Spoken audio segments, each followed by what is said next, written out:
Alberta and Saskatchewan have been pushing for the right to build more pipelines out to Tidewater in order to export oil and gas. These two provinces are the only jurisdictions in Canada that are completely landlocked, and some provinces do not want to allow access. Is there a solution? Joining me now to discuss this is Gerard Lucyshyn. He's a senior research fellow at the Frontier Centre for Public Policy and an economist teaching at Mount Royal University, my old alma mater in Calgary. Gerard, welcome to BCN. Well, thank you very much, Hal. It's great to be here. Now, you've written a paper on this with an interesting proposal, which if put into action would give Alberta and Saskatchewan access to Tidewater, and you begin by talking about the UN Convention on Transit Trade of Landlocked States. Tell me more about that. Yeah, so basically, the paper was designed to investigate Tidewater access. And so one of the big issues right now that Alberta and Saskatchewan are facing is literally getting their products out to Tidewater. So when we began to research the paper, we wanted to see what could we draw upon in terms of is there some sort of legitimacy to access Tidewater or not? And we found that at the UN and with the right of Tidewater access or right of access rather. And so basically countries around the world that are landlocked under international law and the principles of the UN have access or should have access to Tidewater. And so using that right, we started to investigate more legalities in around Alberta and Saskatchewan having access to Tidewater. So that's kind of where we began the research. So it was quite interesting as we went through the research to find out that indeed there is some sort of international legal precedent that would allow Alberta and Saskatchewan to pursue those options. And I guess what was the interesting finding about it was that as Canadians, as Canada, our external persona is to substantiate and confirm those principles. And so what we found interesting in this paper was that the internal politics do not match the external politics. Now, you mentioned the right of access, Gerard, to the sea, which is also tied in with the concept of servitude, which deals with limited rights of ownership. Can you explain that? Yeah, so basically there's the right of access. So first of all, every nation has the right to access Tidewater so that they could trade. But along that principle, there's a principle of free transit and the other principle of concept of servitude. And so the concept of servitude is a limited ownership concept. And what that basically entails is that you're entitled to own land and you're entitled to use your land however you wish. However, how you use it cannot infringe upon your neighbor's rights.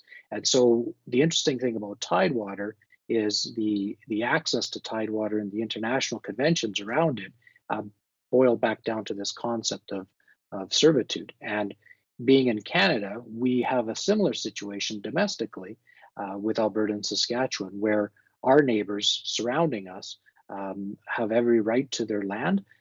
But the question is do we have the right to access Tidewater?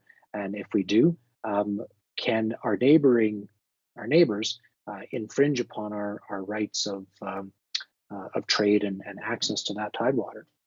Now, you also write about something called riparian rights. What is that all about? So riparian rights is common law, which is developed over centuries of legal precedent. And what that allows landowners who own land along waterways to do is have access and the use of those waterways. Now, generally here on the prairies, Alberta, Saskatchewan, Manitoba, we usually see riparian rights in around rivers and lakes as such. However, riparian rights is a very fundamental infrastructure, if you will, legal infrastructure for those provinces that are on Tidewater. And so basically what riparian rights allows the individuals to do is a number of things. Basically protect their shorelines, have access to the water, also anything that washes up on the shore, they're able to keep that stuff. And so essentially riparian rights as we know it across the prairie provinces is absolute, but it also extends over to Tidewater. Now, you also talk about economic rights. You say we're missing out on an economic rights opportunity, and this would potentially violate our constitutional rights? Yeah, so economic rights was the third piece of the puzzle that we kind of looked at to see, okay, so if, we do have rights under international law, if we were an independent country to have access to Tidewater, but because we're a province, do those still rights apply? So that's a question. The second area was riparian rights. What would involve with those riparian rights? But absolutely, the economic rights is the one area that we looked at, and what our constitution allows us to do is for every Canadian to pursue employment or to pursue the right to basically make a living. But what we've noticed is that, and what you can argue is that being a landlocked province, those rights of pursuing um, uh, work or pursuing, business opportunities are a little bit infringed by the sheer fact that you can't do anything that deals with Tidewater. So, for instance, if Canada wanted to get, or sorry, if Alberta wanted to get into shipping, it's prevented simply because it's landlocked. So we look at it as being um, a right that is afforded to every other Canadian province, but those rights are not afforded to Albertans and the people of Saskatchewan. Now, in your paper, you proposed that the federal government would actually reshape provincial borders, with Alberta getting some of the northern section of BC in order to access Tidewater around Prince Rupert, and Saskatchewan getting a strip of land from Manitoba to access the sea at the port of Churchill. Why would these provinces agree to give up their land? Well, that was a very good question. So again, when we sat down to do the research, we weren't considering the partisanship, we weren't considering the political ramifications, the special interests. We were simply trying to address the issue of Tidewater. However, it's extremely valid point, and so what we did was we started to investigate why and what would cause such a change. And what we noticed is uh, when you investigate the boundaries of Canada, they've always been fluid. They've always been sort of in flux, and they've changed over time, as we've demonstrated in the paper, quite dramatically and radically. And so, when we got down to the last question about, well, why would somebody do such a thing? I think the answer lies with the people. And so, what I would say is that it's really not up to the activist that sits down in Victoria to determine the fate of northern BCers. I think it's up to the people of northern BC to make their choice. And that same thing with the peoples of northern Manitoba. Now, if anybody knows northern BC and northern Manitoba, there's an array of issues that they're currently having within their own province. And so, again, I think what we need to keep in the back of our mind is, although it is a little bit radical in terms of the way we view our provinces, the thing we have to keep in mind is that those boundaries are not etched in stone. They're not fixed and they're not permanent. They are fluid, they are flexible. And so, for the people of northern BC and for the people of northern Manitoba, it would be up to them to decide. I mean, perhaps a referendum, perhaps a vote on it.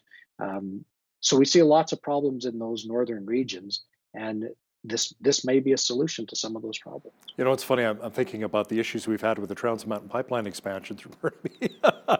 The problem just for a pipeline. So how about giving up some of your land as well, BC? But then again, that's northern BC, which is a totally different animal. Now, you point out that the federal government of Canada has, in fact, over the years, changed some of the provincial borders. The most recent one being changing the size of the Northwest Territories by creating the Territory of Nunavut. That's correct. Yeah. And so again, that would be our most recent example where we took two territories and we created a third territory. And again, if you read that case, um, it's all started with the people. The people decided that they did not have much in common, or that they would be better off if they went it alone. And so in that particular case, they got together and they did a referendum. The people decided that they wanted to split off into Nunavut and create another territory. And basically, that's where the negotiations began. And so, if one reads the story of Nunavut, uh, it's not much different what would happen here in our prairie provinces, across BC, Alberta, Saskatchewan, Manitoba. Again, what I found very interesting is that how fluid and easy it is to actually change the borders. So just the process alone, in most cases throughout history, has been a simple order in council. And so again, there's many things to discuss, but they are fluid and it is possible. Gerard, in today's political climate, would any prime minister dare to try to decrease the size of British Columbia and Manitoba in order to create access to Tidewater for Alberta and Saskatchewan? Unless maybe a little extra cash for BC Manitoba, maybe. Well, that's just it. I guess you have to look at, when we tackled this problem and we wanted to do the research around it, we were more concerned about the people in northern Manitoba, the people in northern BC, the access to Tidewater and what that would bring to the people that are suffering in Alberta due to the climate now, and same thing with Saskatchewan. And so we were looking at Canadians in general, especially in the western provinces, because as you know, how like here in Alberta, there's quite a bit of people that are disgruntled with the current situation. And instead of talking about separating and breaking apart the country, we were looking for a solution that would um, make everybody better off. Now, a lot of people will say, and we got a lot of feedback from southern BC, Victoria, and from southern Manitoba, that you'll never take our land from us. But again, I come back to the issue is that it's really about the people, and it's really about the people in the north and their lot in life, and those are the people that'll need to voice their concerns. So, what would really need to happen? Would resizing a province require a bill to be passed by Parliament? Yes, basically what would happen is they would have to get together with the two provinces. The two provinces would have to agree on the boundary line. If they were unable to agree, it could be sent over to an arbiter. The arbiter or the panel could come back with the new boundary line, and then there would be an order in council or even a bill, and that would be it. It would be a done deal. So again, I don't think it's not as difficult as maybe some people would think it is. The politics around it is a whole different story. So again, I think the paper stands on its own merits. I mean, it's proven that it can happen, and so I think where we go from here is it's up to the people. If the people want to make changes in their lives, as we have seen throughout our country and throughout our history, um, it is possible. All you need to do is stand up and say you want to change it. Would we see British Columbia, for example, maybe challenge this in the Supreme Court? I mean, a smaller province would mean less revenue from logging or other natural resources. True, and I would expect nothing less than southern BC to weigh in very vigorously, and but at the end of the day, as I said before, I think what you need to consider is about the people. So if the northern people or the people in northern BC are not happy with how they're being treated by the power being in southern BC, maybe that needs to change. And so there's an opportunity here. But again, I think the paper is more about solving the issue of Tidewater rather than domination of a particular political power over the people. You know, people in northern BC would probably appreciate the fact if they joined Alberta, hey, there's no provincial sales tax here too. It's just the 5% GST, right?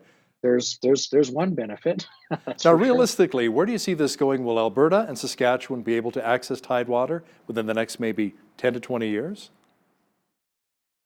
I truly believe they will. I think the solution that has been proposed in the paper, although it being viable, most people have obviously pointed out the the obstacles in order to get there, the massive political obstacles. Um, I believe we'll get a better outcome because of this paper. So maybe not the borders being moved, but I truly believe that it is something to be considered. There's a lot of people that are disgruntled right now across the prairie provinces, and something needs to change.